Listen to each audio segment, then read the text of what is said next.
Okay, another quick update. I'm working on this rear wheel. I have some video of that. But I was going ahead and taking these old bearings off of that rear spacer. And this KTM 65 has kind of a funky setup with the rear bearings. So basically you got the spacer here, and you got two bearings that are pressed on to this spacer. They press in like that. These two bearings are side by side. So this one was seized on there pretty good, like every other bearing in this bike.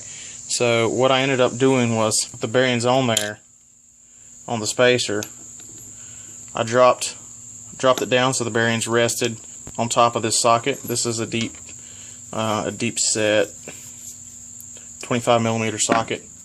I set the spacer down in there, the bearings sit on top of it, and then I used a small deep set 11mm socket to push that spacer through those bearings. And it got it almost all the way through, with the last bearing barely on the spacer, and with that I was able to take the punch and knock that the rest of the way off. But it's kind of an odd setup, and these are also a little different in that you can actually see the exposed bearing when it's fully back in there. So you actually see the blue sealed side of the bearing there when it's back in the hub. So it's kind of an interesting setup. It's not like any of these other bikes that I have. From the other side, it has a spacer with a larger bearing pressed on it. It's a little bit larger than the two on the other side. I did the same thing with that. I set the spacer down into, I think this is a 1 1/16 inch socket. It doesn't have to be a deep set. The spacer is not nearly as long, and there's not two bearings. And it was like that, and I took the same 11mm small socket and was able to knock that spacer out of the bearing. And I did apply some heat to this one as well to get that to budge. Breaking down this front wheel next, and I thought I'd point this out because I didn't take a video of it on the back, is that, you know, on some bikes you can't even see this, even though it's a sealed bearing. On some bikes you can't even see this. There's like a dust cover over it, like a black dust cover or something. Or on this bike, for instance, you know, there's a dust cover over that spacer, or behind that spacer, so that you can't even see the bearing, even though that bike has sealed bearings as well. So now we're going to see if we can get these wheel bearings out of the front wheel.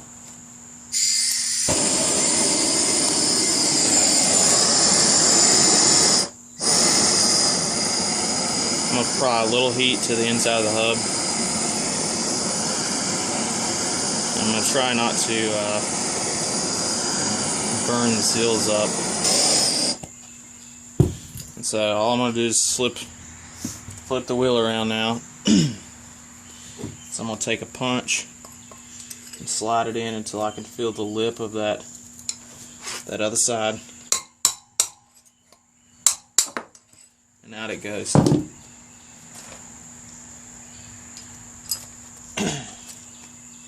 So there's the bearing and the spacer, and as you can see, it's a little different than some. Some wheels on some bikes, in that the bearing is kind of pressed onto the spacer. I don't know if it's, well, yeah, it's pressed onto the spacer. Now some, like my bikes, the bearings just sit in the hub and there's a spacer on top of it, but it's not actually pressed into it. So this is a little bit different than some bikes. Well, than my bikes. It may be common on other bikes, I'm not sure.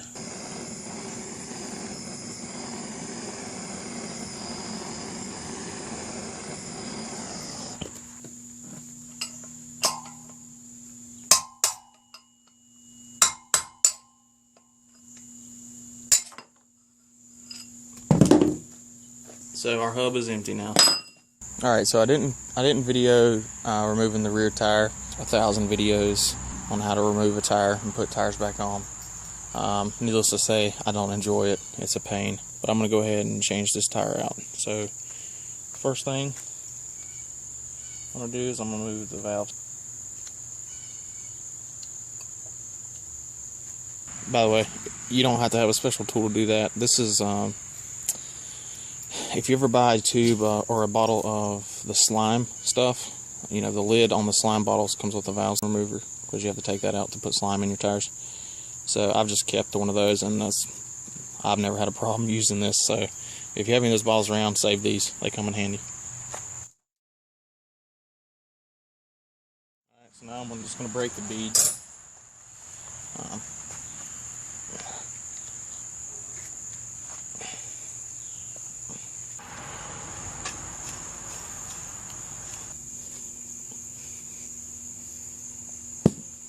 Here we go, finally.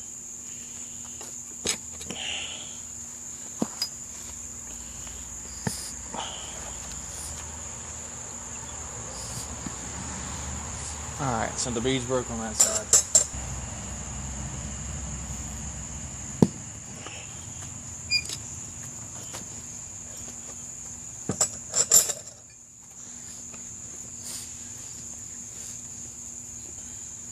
Alright, the bead's broke on both sides. Now we're going to start popping it off.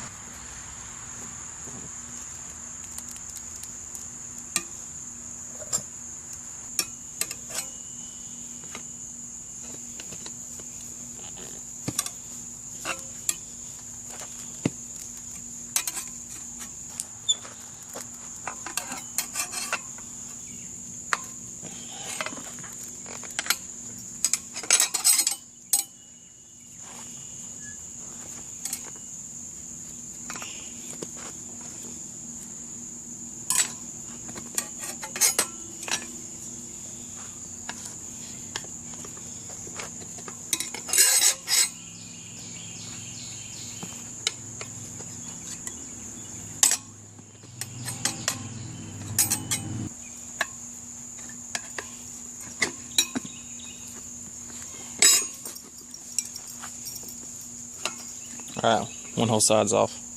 Alright, so since one side's off, all I'm going to do is reach in here and I'm going to pull this tube out.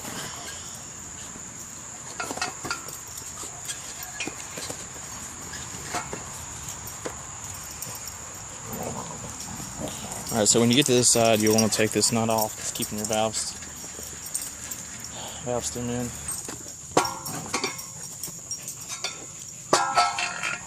Alright, so what I'm going to do is I'll flip it around. You can see the valve stem down there. So I'm going to try to pull that out.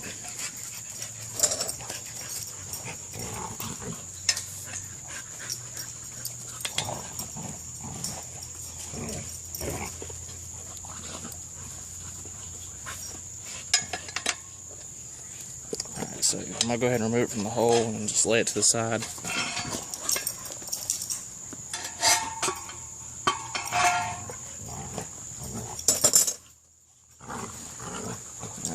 Continue to pull the tube out. Alright, so once you've got one side off, you can take, get a little bit of a bite on the other side of the wheel. You can. Okay. And then,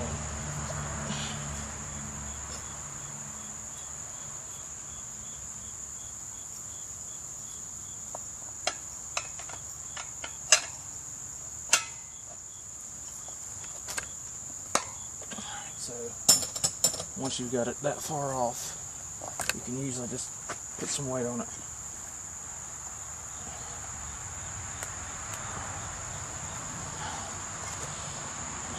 I don't know if it's getting any of this. If you don't see any of it, I apologize. Well, it's not as bad as the back.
Alright, so now it's time for paint stripper. Since I've cleaned the wheel up, got as much of the dirt and oil and grease and stuff off of it as I could, it's time to spray it down with stripper.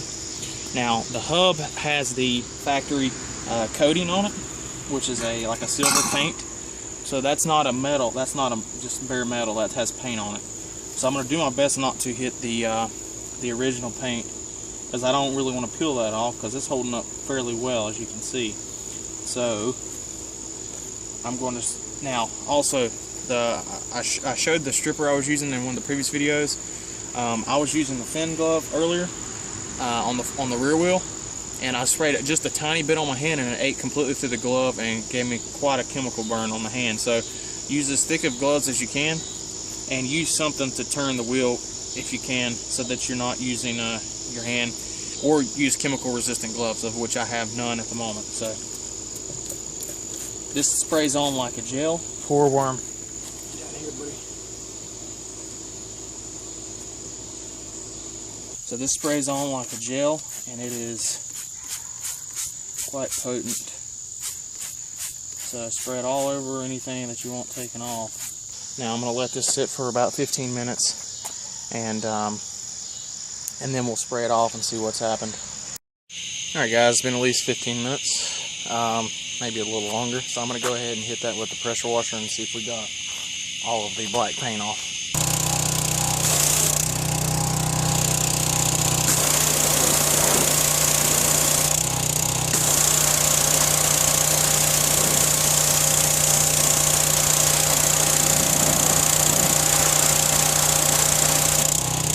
This is the front wheel. All the black spray paint is removed now. This wheel isn't nearly as bad as the rear wheel was, but it does have some pretty significant gouges and some very rough edges in various spots around it. The other side's the same way. So I'm going to try to smooth that out, but still make it blend with the inner part.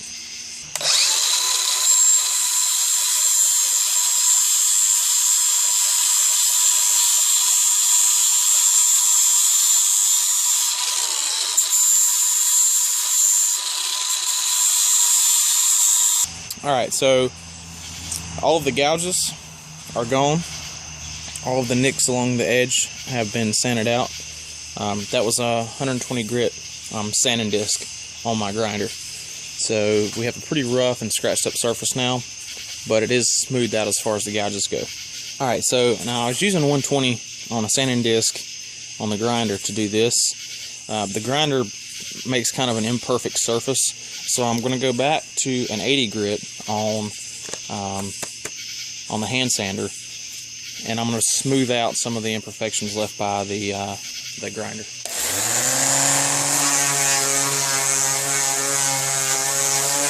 Okay, now that I moved all the imperfections, or most of them, with the 80 grit, I've changed to a 120, and now I'm going to smooth it out a little bit more.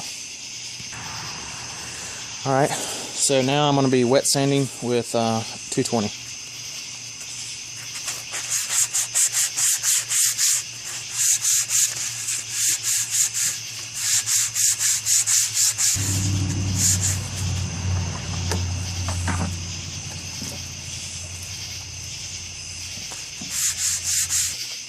Alright, so I just finished with the 220, and now I'm going to go to a 400 grit and smooth it out even more. And this is probably about as far as I'll go with this, because then it'll start shining a lot more than the inside of the rim, and I'm trying to get it at the same consistency, or the same shininess as the center, since I'm not doing it.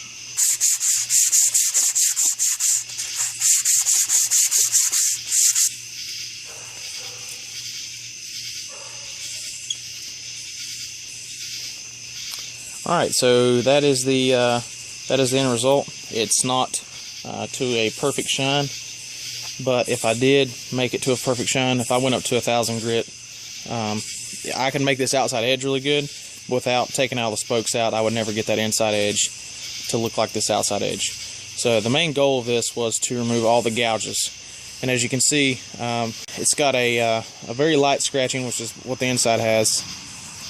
It's not perfectly shiny, but there's absolutely no gouges anymore where people really tore it up when they were changing the tires. So that is good. That's what we're wanting. So now we'll flip it over and do the other side.